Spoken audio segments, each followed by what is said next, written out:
Iya dong. Dia menantang kan? Tantangannya kepada siapa? Pertanyaan mendasar yang tidak berdiri harus dijawab itu.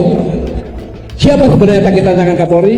Artinya Kapolri sedang menguji batas kewenangan Presiden sebagai pemegang mandat konstitusional tertinggi. Jenderal Gatot heran, Kapolri gunakan bahasa konflik. Dia menantang.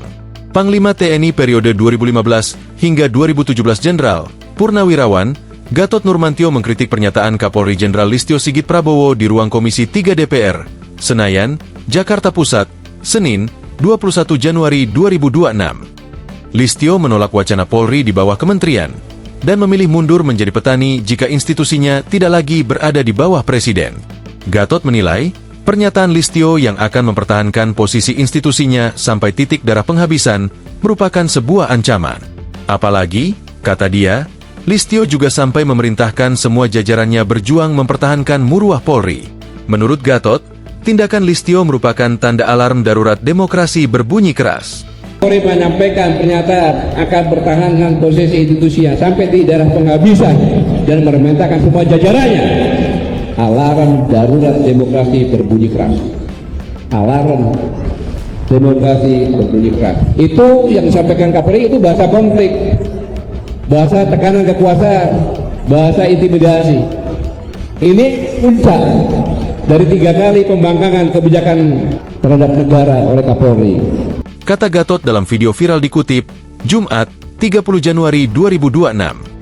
Dia pun menyebutkan, 3 kesalahan Listio dalam merespons tuntutan publik terkait perbaikan di internal Polri dalam waktu berdekatan. Yang pertama, membentuk tim reformasi tandingan, menerbitkan peraturan kepolisian nomor 10, dan mengunci ruang koreksi walaupun sudah ada Mahkamah Konstitusi. Ucap Gatot saat mengisi kuliah umum di Universitas Sanggabuana YPKP, Kota Bandung, Jawa Barat, Kamis, 29 Januari 2026. Yang semakin membuat Gatot heran, Listio malah mengeluarkan pernyataan bernada tantangan ke publik. Padahal, keputusan Mahkamah Konstitusi, MK, bersifat final dan mengikat, yaitu polisi yang berdinas di kementerian dan lembaga harus mundur atau pensiun dini. Kini menantang di ruang publik secara terbuka dengan diksi ekstrim.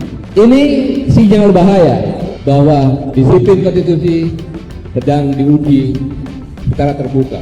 Pertanyaan sebenarnya, tantangan itu ditujukan kepada siapa sih?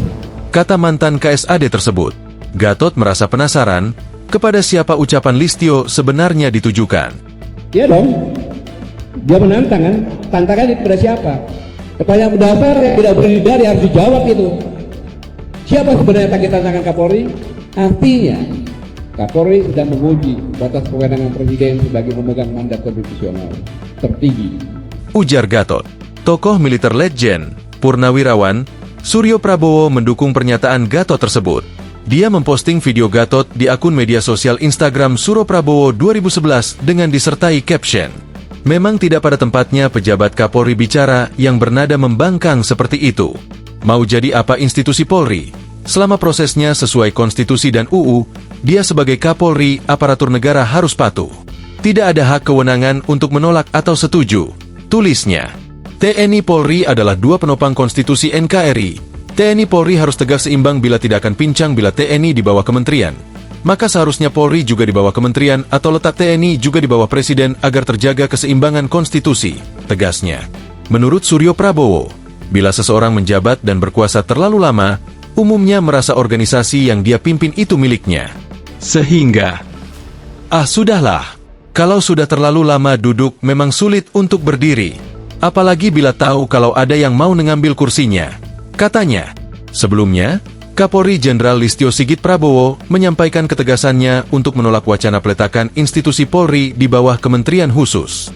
Penolakan ini diungkap Listio Sigit dalam agenda rapat kerja, Raker, bersama Komisi 3 DPR RI di Gedung Parlemen, Senayan, Jakarta pada Senin, 26 Januari 2026.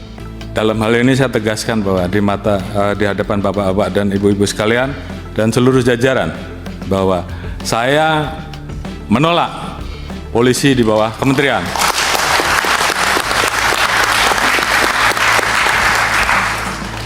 Dan kalaupun saya yang menjadi Menteri Kepolisian, saya lebih baik menjadi petani saja. Oh iya, ini menyala nih Pak Kapolri. Benar. Kata Kapolri di depan anggota Komisi 3 DPR RI. Listio Sigit menilai, posisi Polri saat ini adalah posisi yang sangat ideal, karena Polri bisa langsung menjadi alat negara yang bertugas memberikan pelayanan kepada masyarakat, terutama di bidang Harkamtibmas, hukum, perlindungan, dan pelayanan masyarakat. Lebih lanjut, Kapolri Listio Sigit beranggapan dengan posisi Polri berada di bawah Presiden, maka Polri bisa langsung bergerak ketika dibutuhkan. Jika Polri berada di bawah kementerian, Listio Sigit justru merasa hal itu akan menimbulkan matahari kembar atau kekhawatiran akan adanya dua pusat kekuasaan yang berpengaruh. Saya katakan di sini bahwa Saudara Jenderal Polisi Listio Sigit tidak beretika, bahkan cenderung kurang ajar. Tidak pada tempatnya seorang Kapolri bicara seperti itu. Dia Sigit kira Pak Prabowo itu boneka yang bisa timang-timang, tidak punya mata, hanya gambar mata, tidak punya telinga, tidak punya mulut. Semaunya dia berbuat. Kurang ajar ini namanya. Dan Jenderal Polisi Listio Sigit sudah melakukan pengkhianatan bersama-sama dukungan anggota DPR terhadap Presiden dan terhadap negara. Download Tribun X sekarang, menghadirkan lokal menjadi Indonesia.